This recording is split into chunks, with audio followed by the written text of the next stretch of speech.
ऐरोली ते बेलापूर दरम्यानच्या सर्व स्थानकांचा होणार कायापालट. खासदार नरेश म्हस्के यांच्या भेटीनंतर केंद्रीय रेल्वे मंत्री अश्विनी वैष्णव यांचं मध्य रेल्वे प्रशासनाला आदेश. सिडकोच्या ताब्यातील ऐरोली ते बेलापूर दरम्यानची सर्व स्थानके मे 2026 मध्ये एका कराराअन्वये खासदार नरेश म्हस्के यांच्या मध्यस्थीनंतर मध्य रेल्वे प्रशासनाकडे हस्तांतरित झाली आहेत.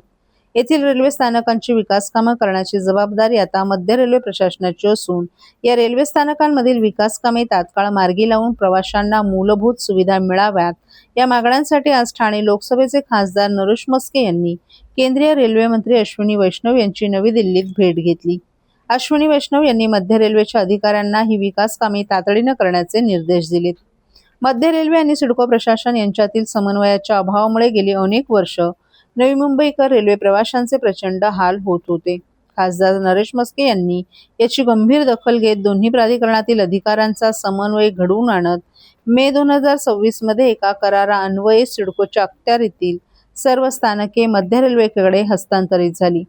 ऐरोली, रबाळे, घनसोली, कोपरखैरणे, तुर्भे, सानपाडा, जुईनगर, नेरूळ, सिऊड्स, दरावे आणि बेलापूर या स्थानकांची देखभाल आणि दुरुस्तीबरोबरच मूलभूत सुविधा आता मध्य रेल्वे प्रशासन देणार असल्याची बाब खासदार नरेश म्हस्के यांनी रेल्वे मंत्री अश्विनी वैष्णव यांच्या निदर्शनास आणून दिली. ऐरोली आणि रबाले येथे तिकीट खिडक्या बंद असून शौचालय जीर्ण अवस्थेत आहेत. पायऱ्या आणि फरशा तुटलेल्या आहेत. घनसोली आणि कोपरखैरणे येथे प्रचंड वर्दळ असूनही तिकीट काउंटर अस्वच्छ असून सर्वत्र धूळ साचलीये. तुर्भे आणि सानपाडा स्थानकात शौचालयांमध्ये तीव्र दुर्गंधी, स्वच्छ पिण्याच्या पाण्याची कमतरता आणि अपुरी प्रकाश व्यवस्था आहे. जुईनगर आणि नेरूळ रेल्वे स्थानकात पादचारी पुलांची दयनीय अवस्था असून काही खिडक्या बंद असल्यामुळे तिकिटांसाठी लांबच लांब रांग लागते. सिऊड्स, दरावे आणि बेलापूर रेल्वे स्थानकांमध्येही स्वच्छतेचा अभाव दिसून येतो.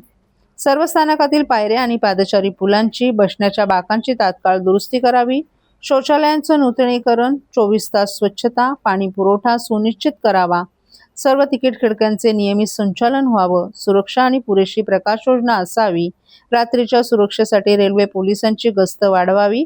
या प्रमुख मागण्यांची पूर्तता करण्याची मागणी खासदार नरेश म्हस्के यांनी केंद्रीय रेल्वे मंत्री अश्विनी वैष्णव यांच्याकडे केली. केंद्रीय रेल्वे मंत्री अश्विनी वैष्णव यांनीही नवी मुंबईकरांचा प्रवास सुखकर करण्याची ग्वाही खासदार नरेश म्हस्के यांना दिली आहे.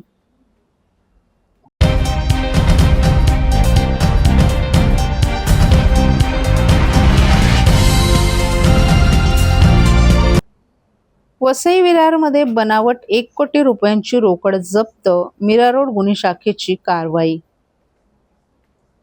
वसई विरार परिसरात बनावट 1 कोटी रुपयांची रोकड जप्त करण्यात आली आहे. मीरा रोड गुन्हे शाखेला मिळालेल्या गोपनीय माहितीच्या आधारे पोलिसांनी कारवाई करत ही बनावट रोकड ताब्यात घेतलीय. या प्रकरणात एका संशयित आरोपीला ताब्यात घेण्यात आलं असून त्याच्याकडील वाहन देखील पोलिसांनी जप्त केले. जप्त करण्यात आलेली रोकड बनावट असल्याचं प्राथमिक तपासात समोर आले.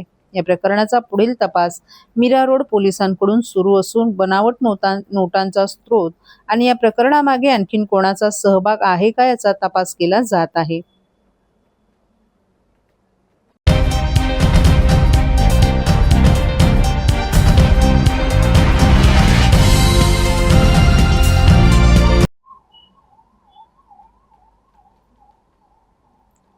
ठाणे शहरातील वाढती वाहतूक कोंडी आणि रस्त्यांवर होणारे बेशिस्त पार्किंगला रोखण्याकरिता महापालिका प्रशासनाने 5 मार्गांवर 6 महिन्यांसाठी प्रायोगिक वाहनतळ योजना राबवण्याचा निर्णय घेतलाय.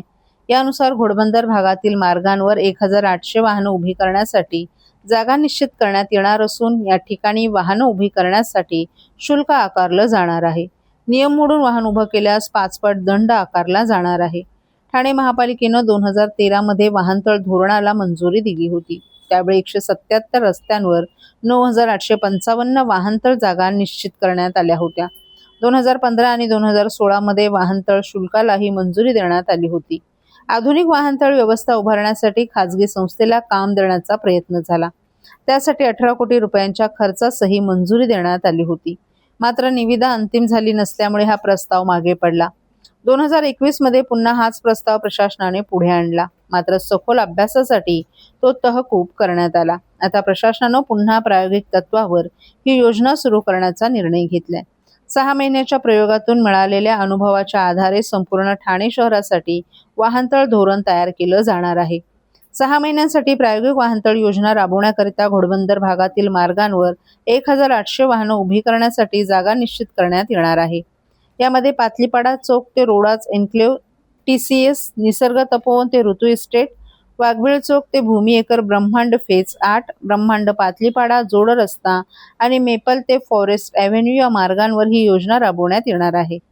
यासंबंधीचा सविस्तर प्रस्ताव प्रशासनाने येत्या 17 ऑगस्ट रोजी होणाऱ्या सर्वसाधारण सभेपुढे मान्यतेसाठी ठेवला आहे. या प्रस्तावाला सभेची मंजुरी मिळाल्यानंतरच प्रत्यक्ष अंमलबजावणी होणार आहे.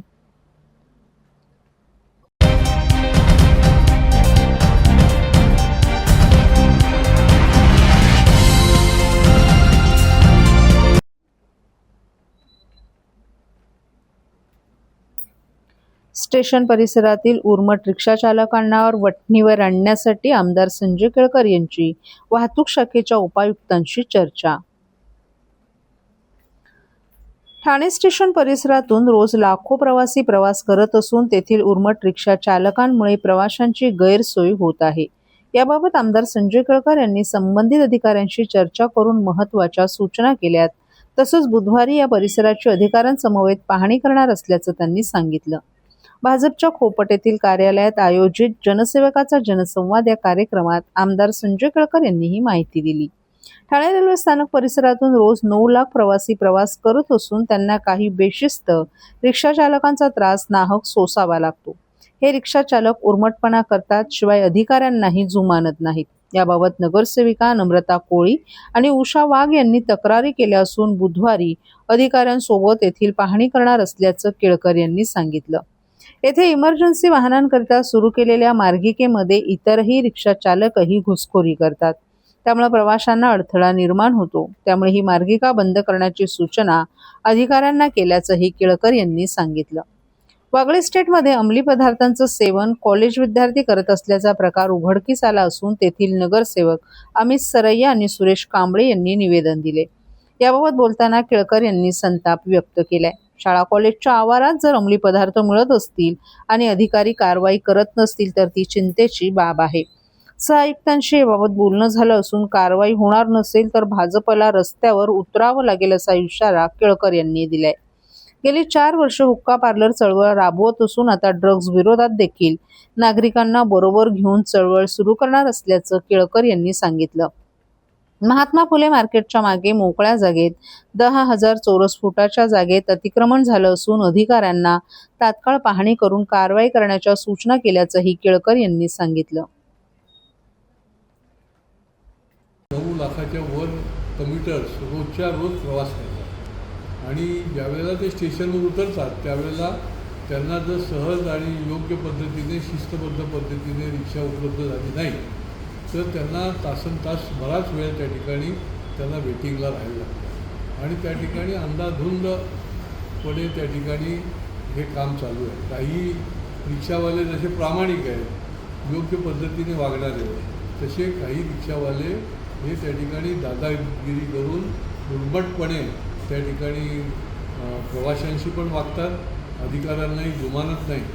तर त्या ठिकाणच्या संबंधामध्ये देखील त्यांनी आमची नगरसेविका आहे तिने देखील मला तक्रार दिलेली आहे, नम्रता कोळीने, आमच्या विशाल वाघने देखील तक्रार दिलेली आहे आणि बुधवारी सुद्धा आम्ही त्या ठिकाणी दौरा करणार आहोत. पण तत्पूर्वी पहिली लेन जी आहे ती लेन फक्त इमर्जन्सी वाहनांकरता जी ठेवलेली होती ती जी त्यांनी ओपन केली ती ताबडतोब बंद करा म्हणून मी ACPला सूचना दिलेली आहे.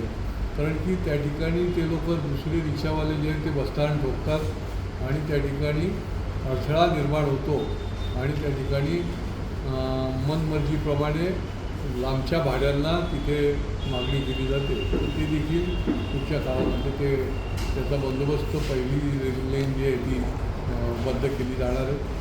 बाकी काही ठिकाणी ओशी मिळत नसते, काही ठिकाणी आज तर ते पडघा भागामधले लोक आले होते त्यांचे इथे ॲडिशनल तहसील ऑफिस जे आहे ते मंजूर होतं, परंतु कुठल्या ना कुठल्या तांत्रिक अडचणीमुळे ते राहिलं कितीही लोकांनी मागणी केली, आपणही कलेक्टर साहेबांशी बोलून त्या ठिकाणी आवश्यकता आहे आणि प्रशासकीय दृष्टीने देखील ते सोपं आहे. पडघ्यासारख्या ठिकाणी कलेक्टर आहे, तहसील ऑफिस चालू करणं अतिरिक्त, तर त्याच्यावर देखील पुढच्या काळामध्ये मंत्री महोदयांबरोबर बसून उपाय केला जाईल, तोडगा काढला जाईल आणि त्यांची मागणी जी आहे ती पूर्ण केली जाईल.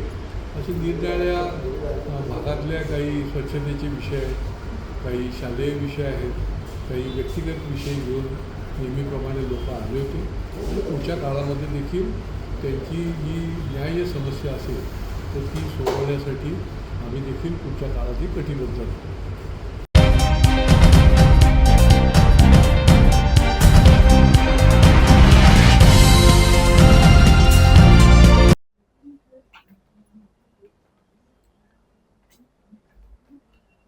महासभेतील मंजुरी आधीच वृक्षतोड, ठाण्यात एकदम भंपक कारभार सुरू असल्याचा मनोज प्रधान यांचा आरोप. साधारणपणे एखादा विषय मंजूर झाल्यानंतर त्यावर कार्यवाही होते, मात्र ठाण्यात वृक्षतोडीचा प्रस्ताव मंजूर होण्याआधीच वृक्ष कत्तल सुरू करण्यात आली आहे. एकूणच ठाण्यात भंपक कारभार सुरू आहे अशी टीका राष्ट्रवादी काँग्रेस शरद पवार पक्षाचे जिल्हाध्यक्ष मनोज प्रधान यांनी केली आहे. ठाण्यात रिंग मेट्रोसाठी हजारो झाडांची कत्तल करण्यात येणार आहे. याबाबत मनोज प्रधान यांच्याशी पत्रकारांनी संवाद साधला, त्यावेळी त्यांनी ही टीका केली. जेव्हा प्रथम मेंटल हॉस्पिटलमध्ये 1200 झाडांची कत्तल झाली तेव्हा प्रामुख्याने आपण हा विषय हाती घेतला होता. 100-150 वर्षांची हेरिटेज झाडे देखील कापली गेली. महानगरपालिकेने त्याकडे दुर्लक्ष केले. आपण पोलीस स्टेशनमध्ये गेलो होतो, तिथेही काही झालं नव्हतं असंही प्रधान यांनी सांगितलं. त्यानंतर जेव्हा उन्नत रस्ता बनवण्यात घेतला तेव्हा 1800 झाडं त्यांनी कापायला घेतली. ती झाडं आपण नगरसेवक असताना 30 वर्षांपूर्वी लावली होती. त्यानंतर अनेक प्रकल्प आपल्या ठाणे शहरात आले. लोकांना ते विकास म्हणून दाखवले गेले. या प्रकल्पांच्या नावाने झाडांची कत्तल सुरू झाली. आता कहर म्हणजे जो प्रकल्प कधीच ठाणेकरांनी मागितलाच नाही, त्या रिंग मेट्रोसाठी सुमारे 3500 झाडं तोडली जाणार आहेत. येत्या महासभेत हा विषयच घेतला आहे, परंतु महासभेत विषय यायच्या आधीच ही झाडं तोडली जात आहेत. निवडणूक संपन्न होऊन 6 महिने उलटले आहेत, मात्र वृक्षप्राधिकरण समितीचं गठन झालं नाही. म्हणजेच सत्ताधारी वर्गाचं पर्यावरण आणि झाडांकडे परिपूर्ण दुर्लक्ष होत आहे. या वृक्षतोडीला आम्ही 100% विरोध महासभेत करू, परंतु या गेंड्याच्या कातडीच्या सरकारला जाग येईल असं आपणाला वाटत नसल्याचंही प्रधान यांनी सांगितलं. दरम्यान ठाण्यात एकदम भंपक कारभार चालू आहे. खोटी आश्वासनं लोकांना दिली जात आहेत. पर्यावरणाचा अजिबात विचार केला जात नाही. मे महिन्यामध्ये ठाण्याचे AQI इंडेक्स 200च्या वर होते. म्हणजेच आपली वातावरण अशी होती की आपण दिल्लीप्रमाणे प्रदूषणात आपला नंबर लागणार आहे, असं भाकीतही मनोज प्रधान यांनी वर्तवले.